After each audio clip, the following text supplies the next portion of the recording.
അപ്പോൾ റീജ ഇവരുടെ തീറ്റ എങ്ങനെയാണ്? തീറ്റ നമ്മൾ ഇതുപോലെ ഹോൾസെയിലാണ് എടുക്കുന്നത്.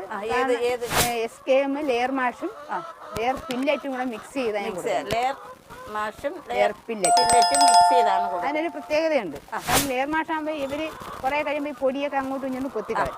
പില്ലറ്റ് ആകുമ്പോൾ വെച്ച് കട്ടിക്കിടക്കും. അപ്പൊ ഒരു പാത്രം പില്ലറ്റ് ഒരു പാത്രം ലെയർ മാഷ് രണ്ടും കൂടെ മിക്സിങ് ആകുമ്പോൾ കൊടുക്കാൻ അവർക്ക് തിന്നാനും അത് രണ്ടും കൂടെ മിക്സ് ചെയ്താണ് കൊടുക്കുന്നത്. ഇത് എത്ര നേരം കൊടുക്കും? 2 നേരം.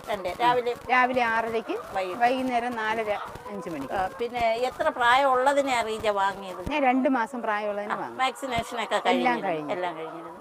പിന്നെ വെള്ളത്തിന്റെ സപ്ലിമെന്റ് എങ്ങനെയാണ്? നമ്മളാണ്ട വെള്ളം അതിൽ ഉണ്ടാ കിടക്കുന്നത് ഓട്ടോമാറ്റിക് ഡ്രിങ്കർ. ടാങ്കിൽ നിന്ന് ഡയറക്റ്റ് വെള്ളം ഇതിൽ വരും. അപ്പൊ ഈ വെള്ളവും ഈ ഫുഡും അല്ലാതെ അഡീഷണൽ വൈറ്റമിൻ സപ്ലിമെന്റ് വല്ലതും കൊടുക്കും? വൈറ്റമിൻ സപ്ലിമെന്റ് ഉണ്ട്. അത് വെള്ളത്തിൽ ഒഴിച്ചു കൊടുക്കും. വെള്ളത്തിൽ ആഡ് ചെയ്ത് കൊടുക്കും. അത് മാത്രമല്ല കാൽസ്യത്തിന് പകരം അസോൾ എന്ന് പറയുന്ന ഒരു പായല്. കാരണം കാൽസ്യത്തിന്റെ ഏറ്റവും കൂടുതൽ അടങ്ങിയിരിക്കുന്നത് നമുക്ക് അറിയാം, നല്ല പച്ചപ്പാണ്. അപ്പൊ അവര് അതും കൂടെ ഇവർക്ക് ഇതിന്റെ ഇടയ്ക്ക് ഞാൻ കൊടുക്കുന്നുണ്ട്. പിന്നെ വേണമെങ്കിൽ നമുക്ക് സമയം പോലെ പച്ചപ്പുല്ല് അരിഞ്ഞിട്ട് കൊടുക്കാം. പച്ചപ്പുല്ല് BB380 കൊടുക്കുന്നതുകൊണ്ട് കുഴപ്പമില്ല. പക്ഷെ നമ്മള് റബ്ബറിന്റെ ഇലയും പിന്നെ മരച്ചീനിയുടെ ഇലയും കൊടുക്കരുതെന്നൊരു ഇതുണ്ട്.